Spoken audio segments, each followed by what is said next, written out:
जिल्ह्याच्या पालकत्वाची जबाबदारी हाती घेतल्यानंतर आज पहिल्यांदाच उपमुख्यमंत्री अजितदादा पवार बीड दौऱ्यावर आहेत। बीडमध्ये दाखल होताच त्यांनी स्वपक्षीय पदाधिकारी आणि कार्यकर्त्यांना चांगलाच कानपिचक्या दिल्या।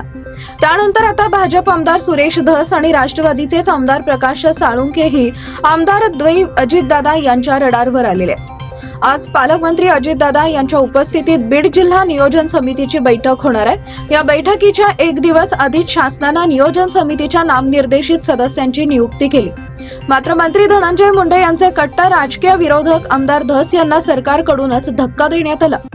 राज्य सरकारच्या या आदेशात बीड जिल्हा नियोजन समितीचे नामनिर्देशित सदस्य म्हणून राष्ट्रवादीचे आमदार विजयसिंह पंडित, भाजप आमदार नमिता मुंदडा यांचा समावेश करण्यात आलाय।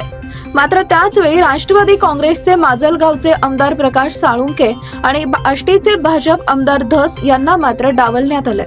आता धस आमदार असतानाही नियोजन समितीत त्यांना स्थान मिळालं नाही याची जोरदार चर्चा राजकीय वर्तुळात सुरू झाली आहे।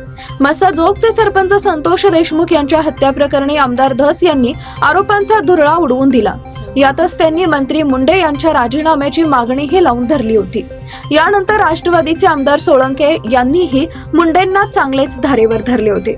प्रसार माध्यमांचे प्रतिनिधी जेव्हा धस यांच्याबाबत अजितदादा यांना काही विचारायचे त्यावेळी उत्तर देताना अजितदादा यांच्या आवाजात संताप स्पष्ट जाणवत होता।